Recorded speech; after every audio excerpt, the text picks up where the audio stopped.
Welcome to End of Life University on YouTube. I'm your host, Dr. Karen Wyatt, and today I'm sharing with you a conversation I had with Father Nathan Castle, who is a Dominican priest known for his work in campus ministry and his unusual calling of helping souls who have died suddenly to find peace. And we're going to learn all about that. It's really fascinating work that he does. And so stay tuned. I think you'll enjoy this episode. And as always, make sure you've subscribed to this channel using the button down below. Subscribe and leave a rating and review for the podcast wherever you happen to listen. And go to eoluniversity.com/support. And you'll find 3 different ways you can make a small financial contribution and help keep this channel and the podcast on the air. And thanks in advance if you choose to do that. So we'll move on now with my conversation with Father Nathan Castle. Today, I'm very happy to welcome my special guest, Father Nathan Castle. Nathan is a Dominican priest known for his work in campus ministry and his unusual calling of helping souls who have died suddenly to find peace. He graduated from Trinity University and entered the Dominican Order, later earning MA and MDiv degrees from the Dominican School of Philosophy and Theology. His ministry includes helping individuals who experienced interrupted death experiences through what he describes as communication in his dreams.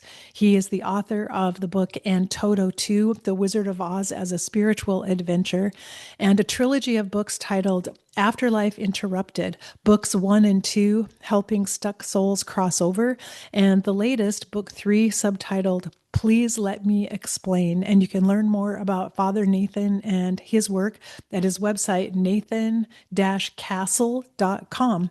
So, Father Nathan, thank you so much for joining me here today. Great to be with you today I've been very excited to chat with you. I first heard about your work a few years ago when you interviewed me on your on my podcast. podcast. Yeah.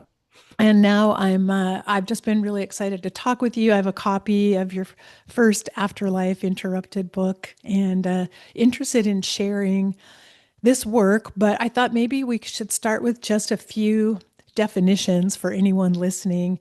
Sure. About in your bio, I refer to help stuck souls, and I thought maybe we should just talk about what that means exactly. When I wrote that book in 2018, I had been doing that work by then more than 20 years.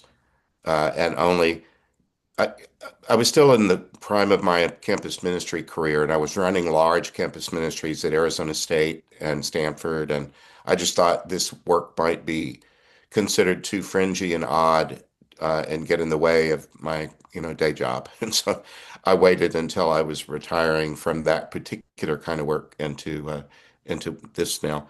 Um, the it seemed to me that some of the people that first of all they come to me in a dream and they show me a scene that usually includes a violent death without it being a nightmare.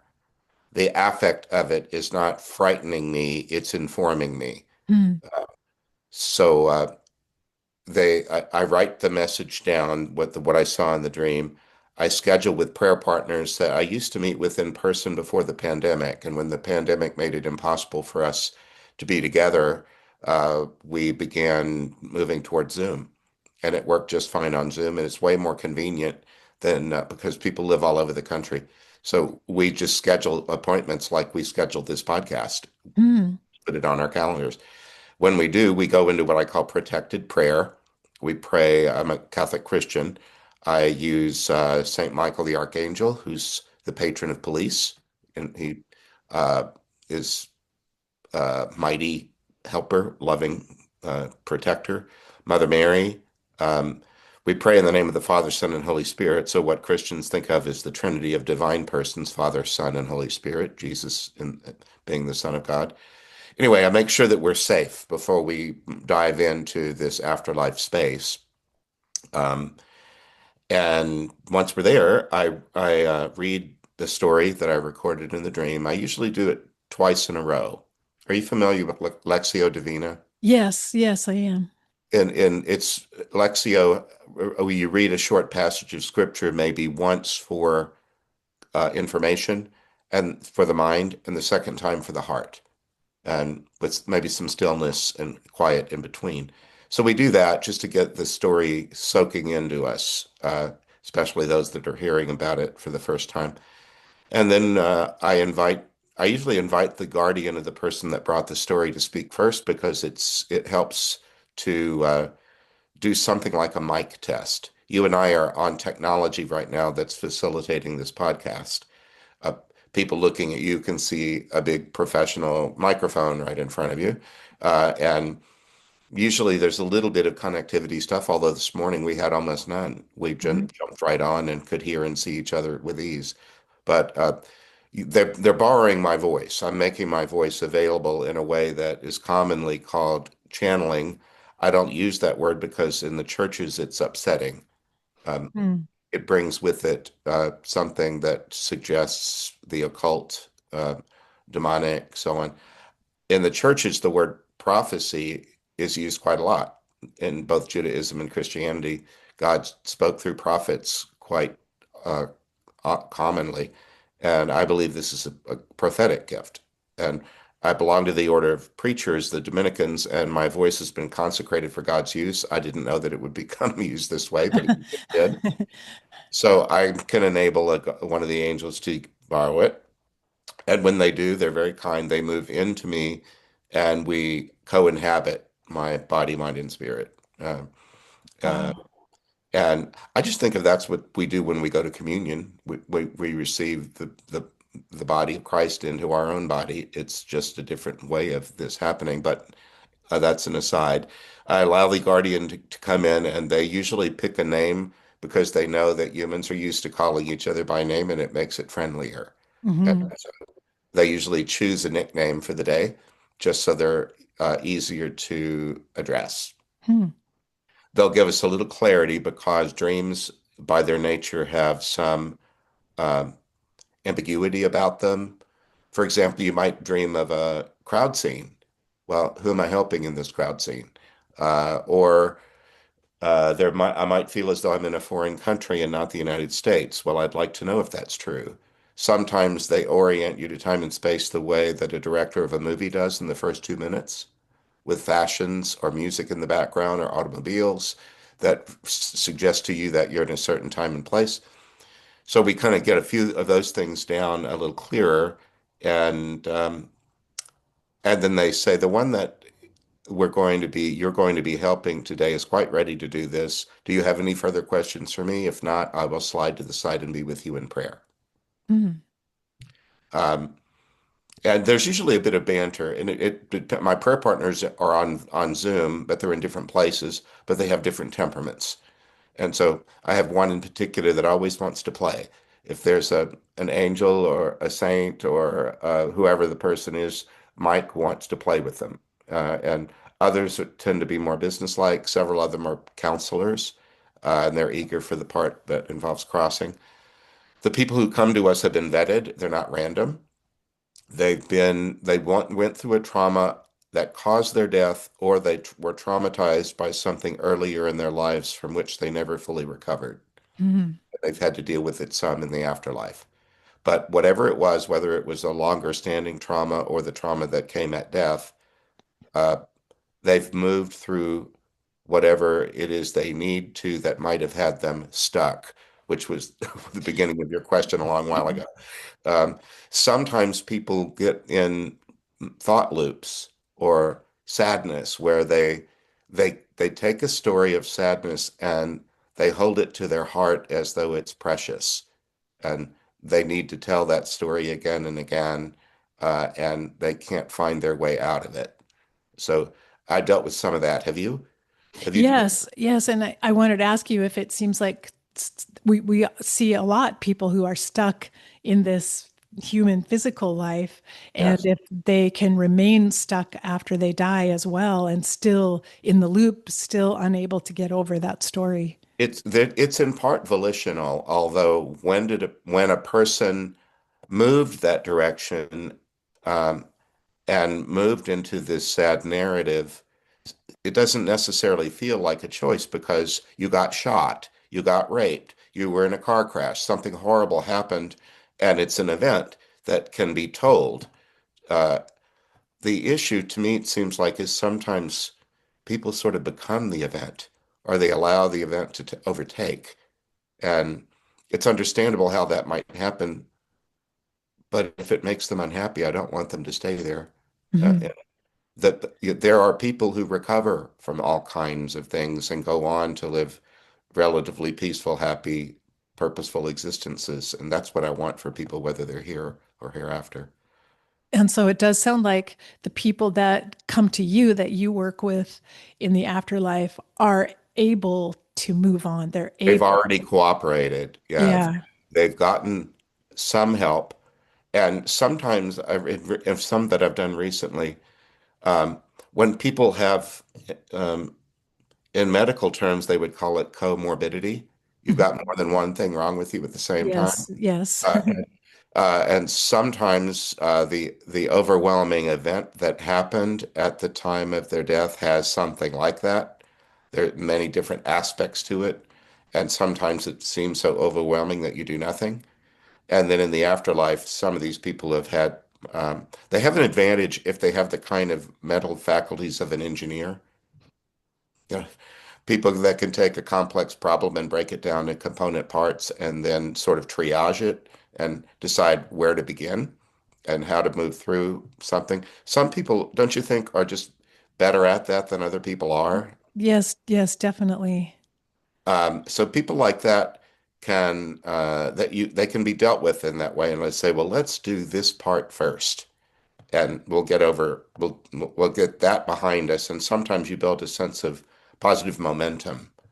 There's a sense that there's some finishedness about a part of what I went through. And we get deal with the ones that have cooperated so well with whatever they needed to do that they might not be a absolute picture of perfect afterlife spiritual health, but they're good enough that they don't need to be where they are anymore. It's Mm, something like a clinic that mm, they've been in. And there are much more fun parts of the afterlife to be enjoyed and experienced than what you've been able to do so far. So it's graduation day. mm. Be here anymore. And we help them move along.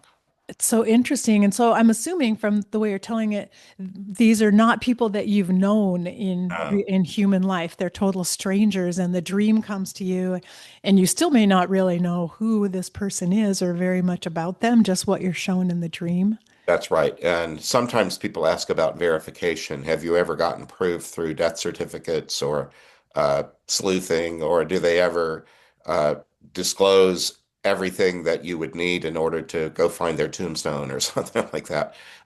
They don't. And if that's ever to happen, it hasn't happened yet. And I have asked the Holy Spirit because it comes up, do you want me to do that? And I've been told not yet.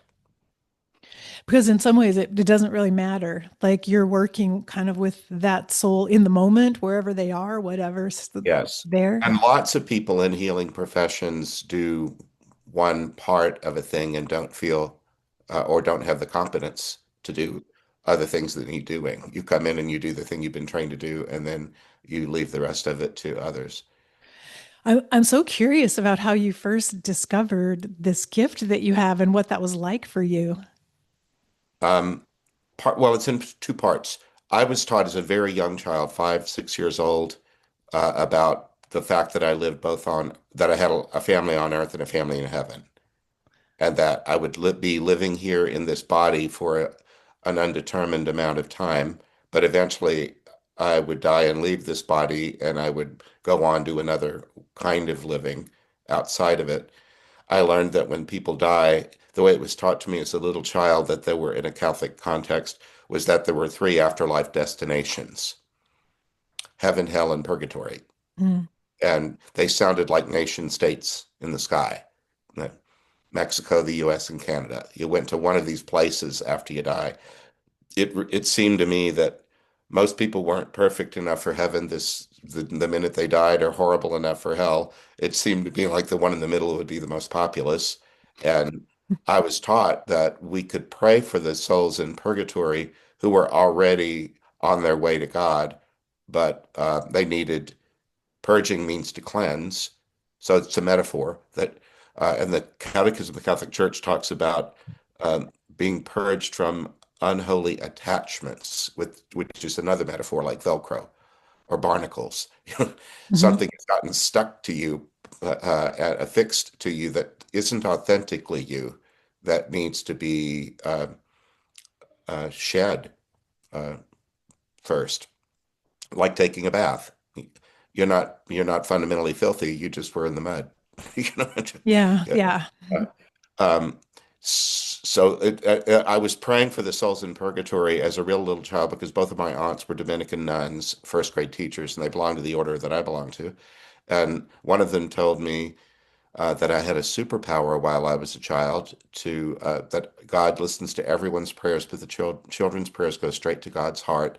Don't waste your short childhood. Pray for everyone and everything you can think of. Hmm, Then when interesting. I learned that I could help people get into heaven, the same aunt taught me that if yours was the prayer that sprung one from purgatory into heaven, you would have a friend for all eternity. Hmm. And I thought, well, that's low-hanging fruit and it's easily done. If I have this child superpower to say prayers, well, then I'm going to use it. So in my childhood, we got newspapers in the morning and at night, and both of them had an obituary page. So I would go to the obituaries and I would look for the people who weren't Catholic because I was taught that in our town it was half Baptist and half Catholic, and the Baptists believed there was a purgatory, so they didn't pray for their deceased ones. Hmm. I thought that didn't seem very fair at all. They'd have to wait longer just because they were misinformed. That's the way I formed it in my childhood thinking. I'll pray for the ones that aren't Catholic. So I would get the obituaries and take them to bed, and I'd look at the photo and I'd read down to where the funeral was going to be because in the early 60s, everybody had a funeral in a church. Nobody had ashes scattered at a beach or the cabin in the woods or something. It was always a church funeral. So if they were having a funeral in a church that wasn't Catholic, I would talk to the person in the picture and introduce myself and say, just in case you're in purgatory, if you'd like cuts in the line, I'll be happy to escort you to the front. Oh, that's so sweet. So you were prepared for this work from a very early age. From very early on. And then when I was about in my early 40s, I was ordained a priest at 29, but maybe about 42 years old. The first of the ones that are in the books, you've read the Afterlife Interrupted, book one. The man Ray, the very first one, showed up in a dream, and he was burning on the hood or on the engine of an automobile from the late 50s, but he hadn't been in a wreck. I don't know why he was on fire, but he was, and he died. And Hmm. then I tell that story in detail in the book. And then after that, they started coming about once a week. Hmm. And once I realized that this was kind of my night job, I got a journal to keep on the nightstand so I didn't have to get up and hunt around the house for something to write on. I began, it felt from the outset like a corporate work. Hmm. I've been used to working on teams my whole adulthood and really all of my life. There's a great many things that we don't do all alone that we do with others, and most of the ministry I think is collaborative.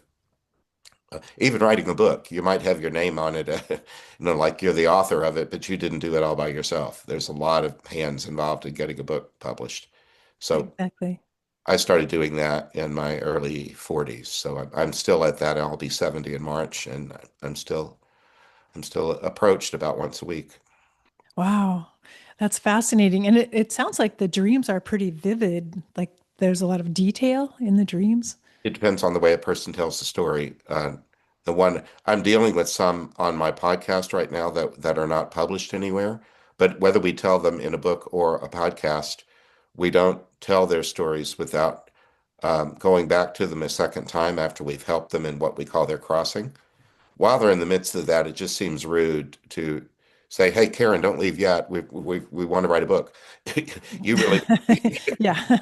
we need to get you crossed over, and then later, if we think that your story has, we record all of them on a phone on my iPhone, and I have an app that you push a button and it turns the whole conversation into a Word document. I go in and I clean it up just a little bit for stammers and incomplete sentences and things that are annoying to read, and then archive them. But then eventually we'll come to the point where we think it's time for a new book. What's the construct? What are we, how do we want to frame this one? And in the most recent one, for example, the subtitle was Please Let Me Explain, because sometimes people are very good with words and they can take complex circumstances and emotions and explain them really well. So we chose stories that we thought had really good explanative Mm, detail. But back to the subtitle of the first one, not everybody is stuck. Some people do loop in a pattern that's unhappy and then they can't get out of. But then I learned that a lot of the people that come our way are not stuck. They've been moving through a process and they just need a little help getting out the door, mm, like the discharge staff at a medical center. mm. Interesting, because I remember that you wrote there were after there was an accident where 20 people died, but only Yeah. one of the 20 people became stuck. Everyone else, it was a traumatic accident, but everyone Yes. else was able to cross over without any difficulty. Don't you wonder about that when you hear that a bunch of people die in the same event, like a plane crash or a mass shooting or something? Do they all go together or do they all go their own way? What I've learned is their guardians, that each one has a guardian there, and their guardian assesses what would be best, and the guardian oversees their movement. Mm. The person that was in the next seat next to them on the plane is doing their own. Doing their, yeah, yeah. Yeah, Wow, it's so fascinating. Well, I've been curious to talk to you. I have a couple of personal things to ask you about, but one was a few years back, a home health aide I worked with in hospice was dying herself, and we were taking care of her at home. She had no family whatsoever, so it was our hospice staff who became her family, caring for her. uh-huh. And I had to go out of town the weekend that we kind of knew she would likely die. And the second night I was away from town, I had a dream that woke me up that I was in a foggy place. I couldn't even see my own hand. There was so much fog and clouds. And I heard someone crying and I knew it was her. And so I spoke to her and I said, I'm here. You're not alone. I'm here with you. And she said, I'm so scared. And I said, It's okay. It's okay. You're not alone in the dream. And I woke up from that thinking, what was that about? And like 30 minutes later, I got the call that she had died. And so it felt to me as if I had this dream that allowed me to experience or have a taste at least of her in the midst of crossing over, perhaps. I was just curious about that. Well, there's in classic Christian understanding of the Holy Spirit, there are seven gifts of the Holy Spirit, and one of them is the gift of understanding. In a cartoon, it might be depicted as a light bulb over a person or an exclamation point. You just know a thing and you understand it to be true, but you don't know how you got there. You just know that, oh, that's her voice. Mhm. That happens to me regularly. Uh, and then if it's a concern to you after you have an experience, I've been taught, then discern it, then go back into prayer and ask, was this really her or was it my imagination? Was it the pizza I had before I went to bed? You know, was it something that was bubbling up in my psyche? Uh, I try to help people first experience whatever it is and and note what your experience was, and it can help to write things down. Uh, and then discern, well, was it what it appeared to be, or was it not? Yeah, no, that's really helpful to think about that. And then I'm not sure if you coined this phrase, interrupted death experiences, if I that did. because I did that's that on purpose. I was hoping um, that it would find a place on bookshelves or in articles and things next to the near-death experience. That phrase was coined by Raymond Moody back in 1975. Raymond is still active and was recently at in the IONS meeting, International Association for Near-Death Studies in Chicago.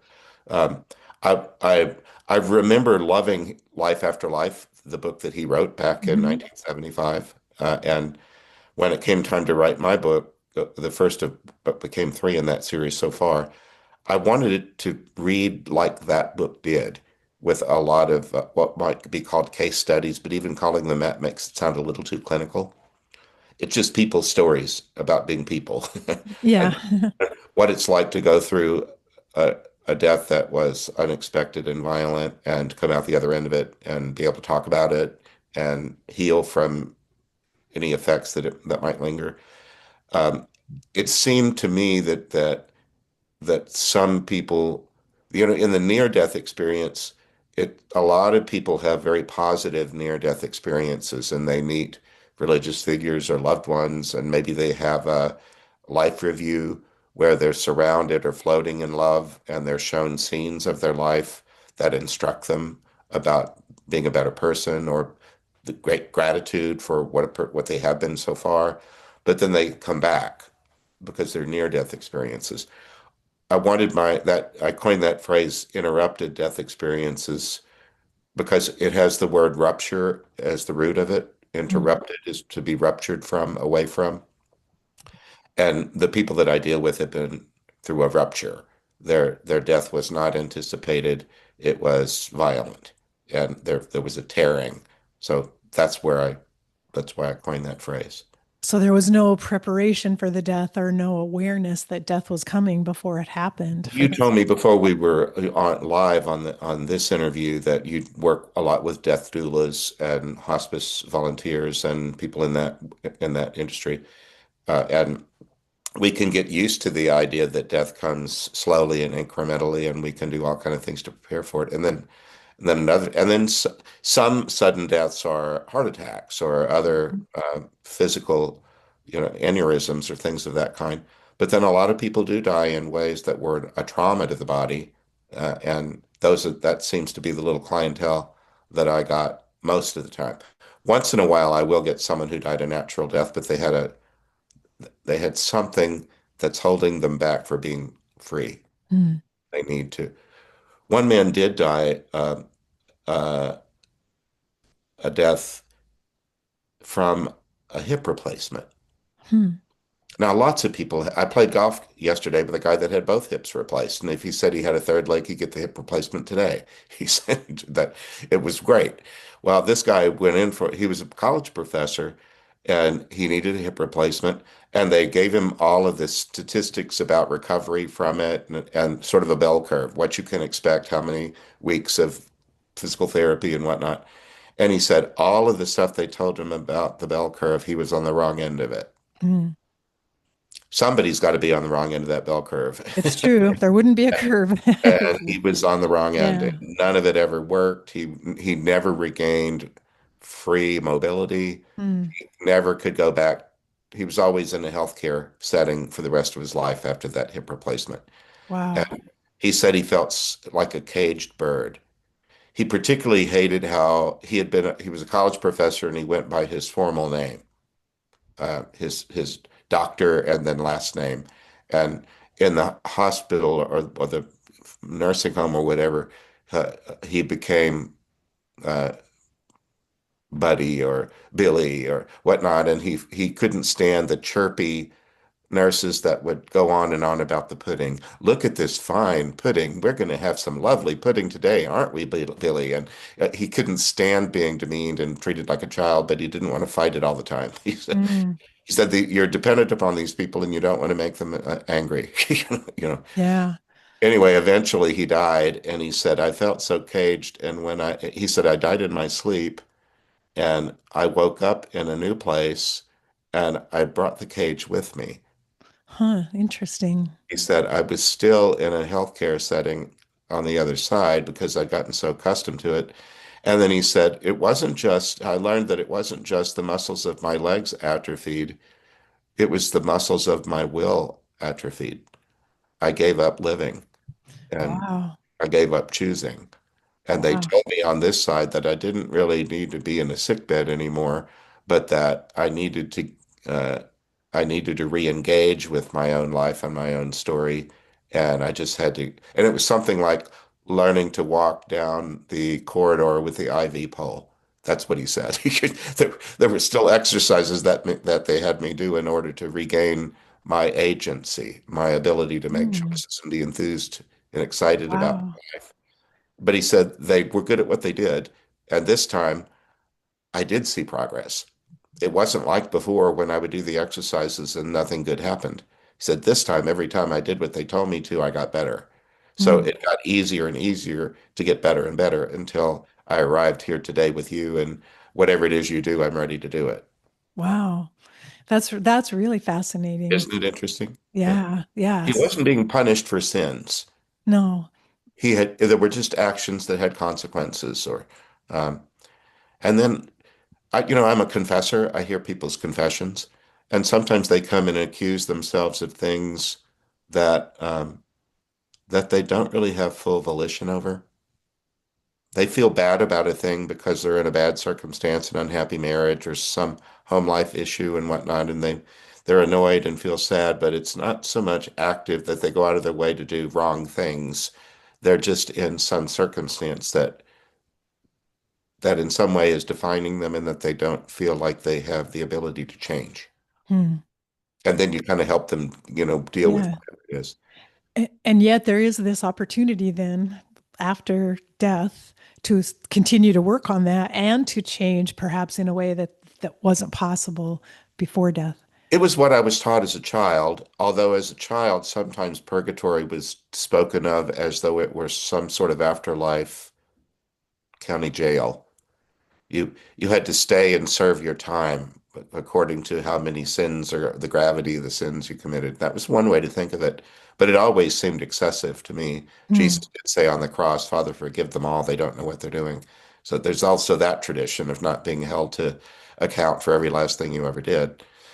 Um, but anyway, I try to make it a point in the books that I've written that I'm not trying to redefine doctrine or dogma. I'm just relating experiences and trying to let the reader, listener, make of it what they will.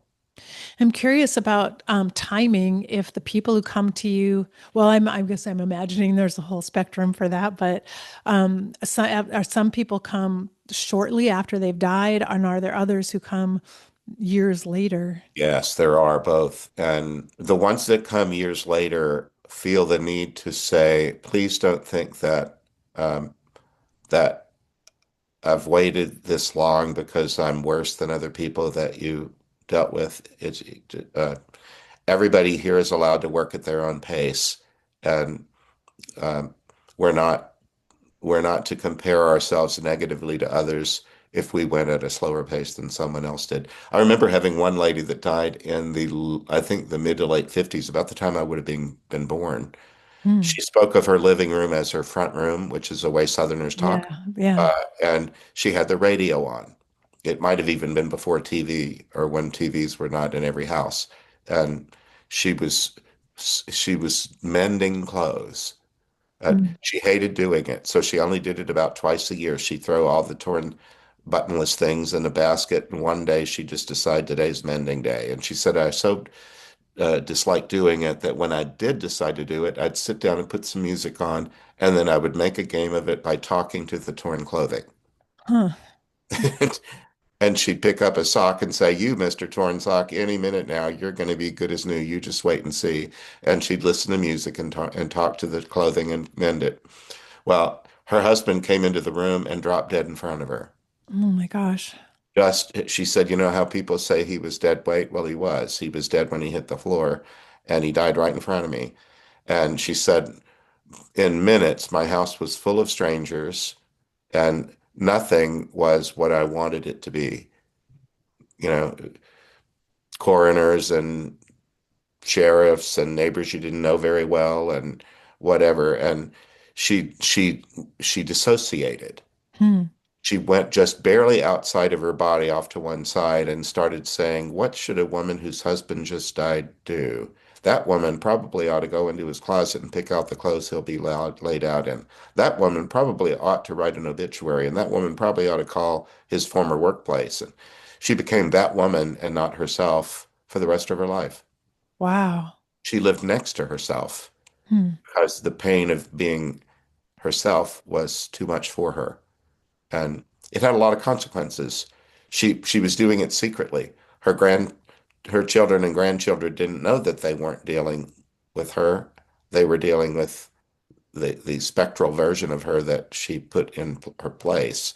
And she was a Catholic. She said she would go to mass but never stay for the coffee and donuts. She would run to the store to pick up only a few things, but she quit baking and cooking for anyone by herself, so she didn't need to spend any time there. She would make excuses about the cat and the dog. She needed to get home. And she said, my grandchildren only got to know this weird, crabby old lady and not the real me. And then she got too sick to stay in her home, and she made it clear that if she was going to have to be in a nursing home in a shared room, she only wanted the sickest, quietest women. Hmm. She only wanted people in a coma because she didn't want their visitors in her room. And so she Wow. went all the way to the end of her life trying to be as isolated as she could, and then she died. And then, surprise, she got to the other side and decided she was still isolated, not because she was being punished, but because it's all she seemed to want. And they began you know, to treat her like she was still in a nursing home because that's what she wanted. And then people would come in like they were nursing home staff and try to cajole her to come down to the activity center, or how you might try to get Yeah. somebody up and running.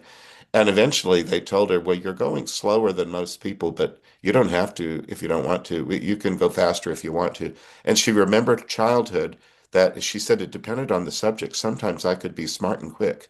Other times I would be slow. And but once in a while I won the ribbon, or I got the award. And she said it began to annoy me that I was going slow all the time. And I just thought she had a kind of a talk with herself and said, you can do better than this. And she began to step up the pace. They had her visit, people from her childhood visited her, Hmm. like you would visit in a nursing home. Yeah. Yeah. And they would come together and they say, as soon as we're done visiting with you, we're going to go out to lunch. And one of these days, you're going to come with us. They would put these little benchmarks out there. And eventually, in her case, um, I can feel her presence. I haven't talked to her in a long while. Eric was her husband. And when it came time for her to cross, he's the person who came for her. Oh, It's wow. not always that way, but in this case, but she said he looks like he's 15 and we're going on our first date. Oh, And he's holding flowers that aren't the kind that match that you buy at the store. They're mixed because they're out of his mama's garden. oh, that's so sweet. Wow. And she decided that she was ready to go with Eric. And so Wow. they went. But she knew that she was going slow, but she didn't let that bother her until it did. And once it did, then she decided to pick up the pace. So for a person like her, are you likely to have the dream of her towards the end of this process she's been going through? Or Yes, pretty much. yeah. Yeah, she described what had gone on before, and she said, "What they I reached a point where they began to say to me that you don't need to stay here very much longer. We need to make a plan for moving you along to something better." And they gave her a catalog to shop from. She said she used to shop from the J.C. Penney and Sears Mhm. catalogs, and she'd sit there in her front room and look at the things in the catalog and choose. And she said, they gave me this book of different ways that I could do these crossings, and I flipped a page over, and there you were. There was a Catholic priest. And I thought, well, I'm a Catholic. Maybe I'll choose this priest. Huh. And so she picked me out of a catalog. That's interesting to It's know. been fun. You're in some sort of afterlife catalog. Afterlife catalog, yeah. Uh, Wow, that's just a fascinating story. There's so many fascinating stories like that. They have detail that matches the person. Hmm. Yeah, Jesus once said, in my Father's house there are many mansions, else why would I have told you I'm going to prepare a place for you? But when I get it ready, I'll come back for you and take me where I am so that you can be with me. And they're not custom homes or condos or, you know, apartments. They're some sort of a, mansion where everything is set for you just the way that you would most be delighted. Well, I really see what you're emphasizing, that this is not a place of punishment or even a place of negativity necessarily, but a place where the person who has died has a lot of control in some sense. I mean, of how quickly things move along or change. I mean, they can stay as long as they need to or want to. And I'm not giving guided tours of the afterlife. I'm just saying this is my what I've seen in What you've seen. Yeah. our little spot. It could be on something of a long assembly line, and there might be people that are dealing with, needing to be punished for something. But the other word for punish is discipline. I was disciplined as a child when I misbehaved, but that's also the word for student. The Greek word disciple is student. You know, my dad would discipline and say, "Son, what did you learn?" Well, I won't do that again, Daddy. You know, Yeah. that was, and there, I think people are growing in truth. Like it was the professor I was mentioning earlier. He had to learn the truth that he was no longer bound by that bad place on a bell curve. He had just gotten out of the habit of exercising his own freedoms, and he needed to, and that didn't return in an instant. He needed to get up and work on it. Yeah. And so he wasn't being punished for sin, but he had believed something that wasn't true, that he was powerless and had no agency. He had to begin to unlearn the untruth and move toward truth. And Hmm. when people are sometimes, I'm a Catholic priest, and sometimes people will critique my work by saying, there's not very much Jesus in it. Uh, um, And I'll say, well, but he also called himself the way, the truth, and the life. And sometimes I'll just say to him, hey, truth, come sit over here by me. I need you to, I call Jesus truth and say, I'm confused about a thing. Would you come move into my imagination to help me come to the truth of the thing so I can make a better decision? Hmm. And so I think if people are moving towards truth, they're moving to what I know as God. And and they move toward freedom when they move towards truth. The truth will set you free. And Hmm. not everybody's religious and uses religious categories and language to go about their business. And Yes. Yeah. Yeah. So true. and I wouldn't impose that on people for whom it's foreign. And so it seems like now, unlike your in childhood, your perception was that you needed to pray for the people who weren't Catholic, but it sounds like the religion doesn't really matter now in the I work that still pray you do. for them because I believe prayer is effective, and it even if it's prayed in a sectarian denominational way, I believe God has been dealing with lots of different kinds of people since there have been people. God knows how to handle these things. Yeah. Yeah. Prayer, this kind of prayer is just a subset of love anyway. All you're doing is sending them love by caring about them and wanting better for them in whatever Yeah. they're doing in the afterlife. Yeah. That sounds really beautiful. Well, I was curious to know if you've worked with people who've died by suicide. I believe you have, because my own father died by suicide Mm. many years ago now. I've spent my whole adult life kind of dealing with the grief and the aftermath of that. Yeah. But I once had a medium told me once that he was in like a rehabilitation facility in a sense, like going there for healing, and that's where he was. But I'm just curious about your experience. I've dealt with there are two suicide stories in my second book, and there is one in the third book. I didn't put one in the first book because I thought I was introducing such a strange topic to the public to begin with. Let's put suicide off to the side for right now. But then I did include and the two suicide stories in the second book both were occurred at in the early 1930s. Hmm. And so there was a lot of distance between that event and survivors. So I thought that one might be a little safer way into the suicide topic because one of them even said, now I'm only an old photograph. Hmm. There's nobody around that knew me who would feel like you ripped the Band-Aid off or something like that. I think you could tell my story, and even if it became known, you wouldn't be uh, causing new pain to somebody grieving. In those two, one was a big band singer. Hmm. Remember in the like Lawrence Welk, Yes, yeah. all those guys with clarinets sitting in a little booth thing, and then there'd be somebody on the stage singing. Very often, all the band members were men, and the woman would be the only female in the whole deal. She might be the lead singer. This gal was found on the farm, as this great talent, and they built a little ensemble around her, and and they began doing travels by train that weren't too far from where she had grown up.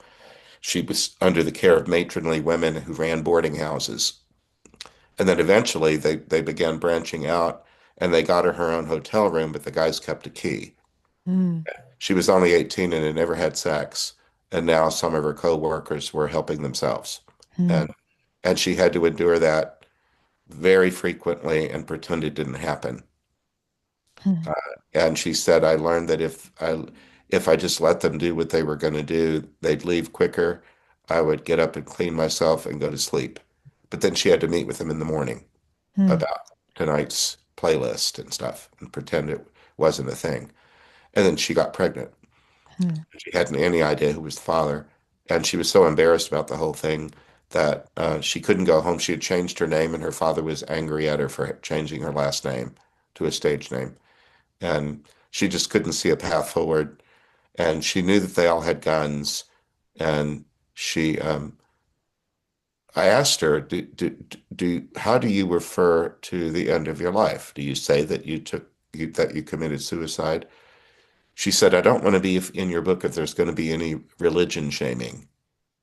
mm. I said, I'm not interested in using religion to shame anybody for any reason, yourself included. I'm just asking a question.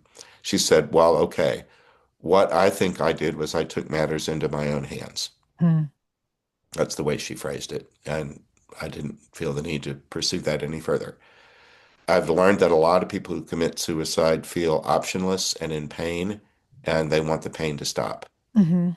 It's not that they want to take delight in shooting themselves or whatever it is they did.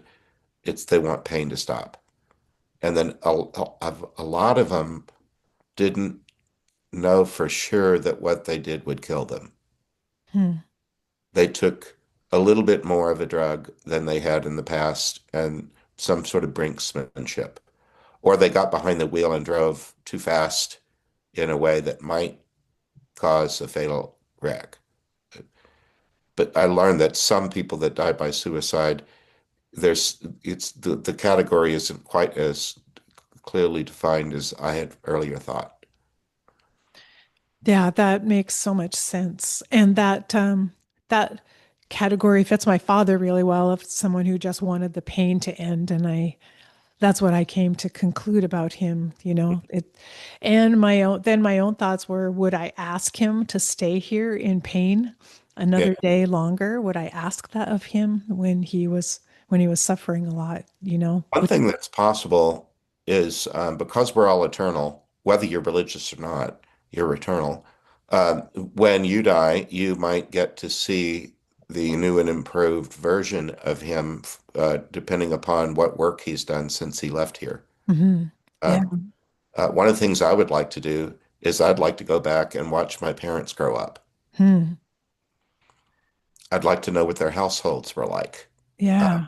uh, Interesting. that my grandmother, my mother's mother, might have taken her life. It's part of a family story that always had ambiguity around it. She died in a fire. Uh, uh, did, was there any intent in that, or was it purely accidental?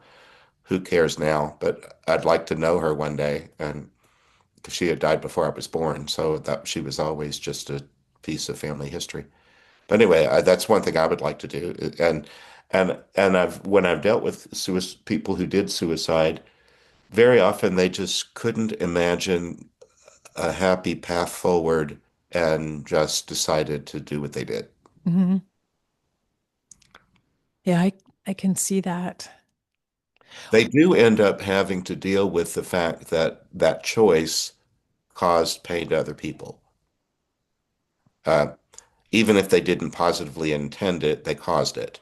Mhm. And so, in addition to whatever issues they already had that might have been mental health related, they do they do accumulate a next set of things, but that's not insurmountable. It just creates another thing that we need to work through on the way to full healing. Yes, yes. And That makes then sense. I've learned too that when people when they are at odds with others, for example, some people die in traffic accidents that take the lives of other people at the same time. So you might have died because you were inattentive behind the wheel and you killed others. Mm. And then when you awaken in the afterlife, you go, oh crap. I not only killed me, but I killed other people. And then you've got that on your conscience in the afterlife, and your helpers will say, um, that's true. That's fine. Uh, we would like it if you followed our lead. Would you let us organize this for you? And we could sequentially help you through dealing with these things, but it would be best if you relied on us to do that. Mm. You didn't try it on your own unassisted. And sometimes people will say, well, I want to meet up with the people whose lives I took. I want to apologize to them. And they'll say, that's a noble thought, and we'll let you know when it's time. Mm. You know, in the 12-step programs, people might gain enough sobriety that they begin to think, I want to go back and apologize to this, that, and the other one, but they have a restraining order out against you. Well, you're not allowed to do that. You're not allowed to do it. Yes. Or sometimes you have to discern in the 12-step program, would this be helpful to the other persons? And you don't just go charging off into it because you want to unburden yourself. You make sure that the other is ready to Mm. be in that conversation. And in the afterlife, what I've seen is when there's the need of that, people will be told, hold that thought. That's a noble thought, but it's not yet timely. And we'll let you know when it is. Mm. That, Meanwhile, go have fun. Go do something else. But yeah. Wow, so interesting. Now, I'm curious to know if any of the souls you work with ever ask you to contact their survivors, their loved ones, or is that even possible? no, they don't. And I think that's probably part of the way that they're ushered toward us. They're told what we do and don't do. Mm. Um, I'm right now in my 41st year as a Catholic priest, and I'm so far still in good standing. But I walk a line doing Hmm. this work, and and that would be something that could potentially cause me trouble that I don't need. Yes, yes. Well, yeah, and your skills are specific and they're very Yes, helpful in the way that they're utilized, and so there's no need to branch out beyond what. not unless the Holy Spirit gave this sign for that, and I'm wondering it might be that there's a way forward that includes what gets called in afterlife research verification. Can you prove that the people you say you're talking to are real people, and how can you prove that? And I don't think that's an illegitimate question, not for researchers, and not if it's asked with scientific curiosity. Hmm.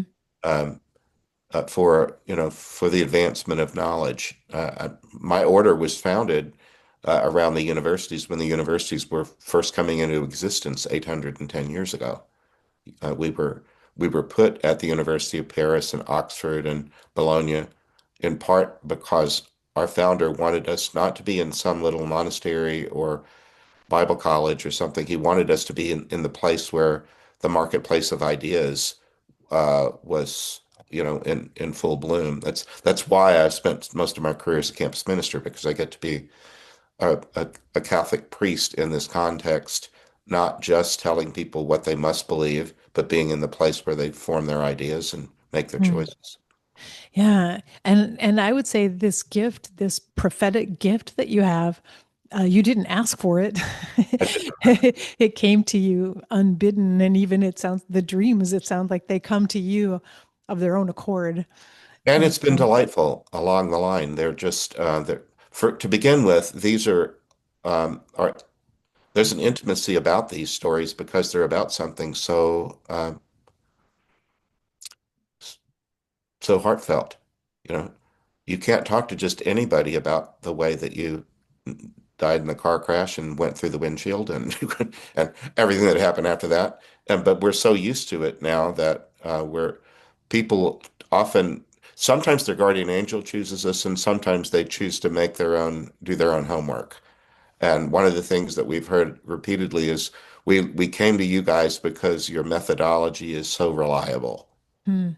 No surprises. We always do it the same way. And These people don't need surprises.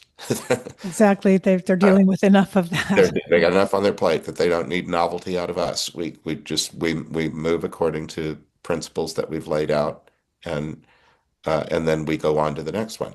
We we I've have about seven in line right now, And and and so I know you mentioned that the dreams are not frightening the way they're shown to you, not in a frightening way. I was just curious if you ever feel a sense of being traumatized in some ways through not very the often at dreams. all. I use the word buffered to describe them. I can recall one because there have been more than 600, but one was so extraordinary that I can recall it to you.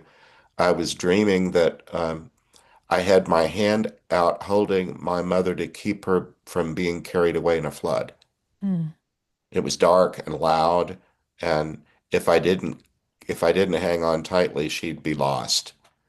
And she slipped away, and I woke up. Oh, mm. And I was almost crying, and I'm not much of a crier, even when you would think tears are appropriate. I mean, I grew up in Texas where big boys don't cry, and my tear ducts stay closed much of the time.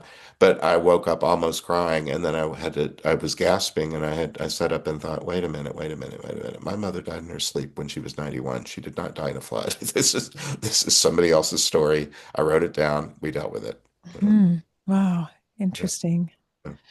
Well, I wanted to mention that you have a podcast called The I do. Joyful Friar, and so um, that I think that word joyful is important to remember that in the midst of all this work that you're doing, you find joy in life and joy in the work you do to be the joyful friar.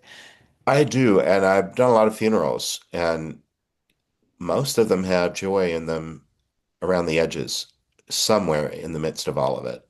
Uh, Sometimes because they're babies and toddlers, and a whole bunch of adults might be sitting in a circle grieving about what happened, but the kids are just oblivious and playing and wanting to climb on you and stuff like that. That can bring joy.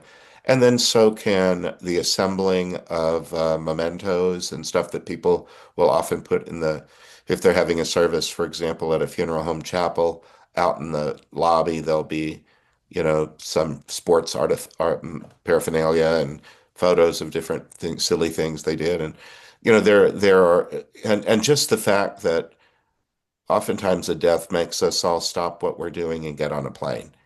And the siblings or the others that you haven't seen in a long while, you're all together, and there's the opportunity to be grateful for the person who died and for love in your life and so on. Anyway, joy can be found in uh, unexpected places. It's so very true. And so tell us about your podcast and who you interview. As I said, I got to be a guest a You few were on it years one ago. time. It's called the Joyful Friar, Friar. That's Saint Dominic's nickname. He's the founder of the order. When I learned that that was his nickname, that sealed the deal for me. That helped me choose this one and not among a bunch of other Catholic religious orders. Um, my podcast drops every Tuesday, and I either interview people like you that have some correspondence to the world of many times death, hospice, doula work, sometimes public philanthropy. Once in a while, people that are just doing a good thing somewhere, and I think people ought to know about them. Um, Sometimes I just pick friends of mine and introduce you to my friends. But most of the time, we do stories. And right now, I'm doing one that involved three generations of men who were launching a boat when the grandfather got caught in a uh, some wire or a chain, I think, that was trailing from the trailer that the boat had been on before they launched it. He was dragged, and Mm. uh, so really sweet guy. Three people I'd really like to know. Two of them are still here on the earth, and one that's died. So anyway, we'll take a story like that. We'll tell the story in one podcast. Then we do what I call compassionate response to the story. Mm. What does it evoke in terms of compassion in me or others that have listened to the story? Or sometimes a person who died, like this grandfather, his son and his grandson now feel guilty for his death. Mm. Yeah. he feels sorry for the ones he left behind because he said now even when they look at happy photographs of happy times, they have to do it through tears. And Yeah. I'm hoping that one day they'll be past this, and then eventually we'll all be together when they pass. But I'd like it for them if they got there sooner. Uh, so the story, compassionate response, and then spiritual practice, something that comes from the Catholic Christian spiritual tradition or the contemplative tradition that might help a person um, move through whatever they've got that might be evoked by listening to the story. And like yours is both audio and video, isn't it? Yes. Uh-huh. Yeah. So I post to the podcast audio only places and to YouTube. All right. Yeah. Similarly. So that's the Joyful Friar, and people can learn about it at your website, They can, Nathan or dash, you know how they say wherever you wherever get you, your podcast, yeah, you look type for it in and that. it'll show up. Yeah, And then your books are on your website also, but or people can probably go wherever books are sold and find the. they're easiest to get on Amazon, and they're on Amazon. They're both well, they're in three uh, modalities. They're either paper books, they're e-reader books, or they're audiobooks. And Mm. I and my prayer partners did all the audio, so you Oh, listen wow. to our own voices while we relive uh, I these think this moments. this would be really great as an audiobook, great listening to because there's so many stories that are really compelling to I hear. was just talking to someone who's doing hospice work, and she's doing the audio version of one of my books for a person whose death is approaching to help her Mm. imagine uh, more positively what might be in store. Hmm. Well, as my last question, I want to make sure I ask this. Do you have any thoughts for those of us who don't want to get stuck in the afterlife? What should we be doing now while we're still alive? Anything that we can do that might help us keep us from getting stuck? One thing is pay attention to the present moment. It's always the most important moment of your existence. And even if you have really heavy, uh, recent past or distant past thoughts that want to keep dragging you back into a scene, resist. You're in charge of you. Talk to those voices in your head and say, nope, not this time. Or sometimes I'll put a timer on my phone and say, if you want to be sad, you have 5 minutes. Ready, Mm. set, go. And then I'll allow myself to wallow in whatever it is. And when the buzzer goes off, I think, okay, we're done with that. We're on to something else. Uh, if you can do that, try that. The other thing, one of the people that we interviewed in the third book, her husband and child were killed in an accident, and she was left alone. And she decided that she was forever after an icon of tragedy. No Mm. one would want to be around her. No one would want to have drinks with her after work. No one would come to her home because she's this icon of tragedy. She eventually died young of an illness, but she said, if I had it to do over again, I'd say this: don't let the worst thing that happened to you define you. Mm. That's very good Is that advice. well put? Yes, That's very. what she did. Don't let the worst thing that happened to you define you. Mm. Wow, that's perfect advice to end our conversation on. You define you. Yes. The worst thing doesn't get to define you. Yes, exactly. Wow, this has just been fascinating. I want to thank you so much, Father Nathan, for It's been joining great us fun. That hour today. flew by in a hurry. Yeah, it flew by. Well, I hope we can talk again sometime. I'd Sure. enjoy it. If your audience is interested and wants to know more about any of this, all we do is set up another call. That'd be easy. That would be great. Yeah, I'd really enjoy that. Thank you so much. All right. God bless you. Bye Thank bye. you.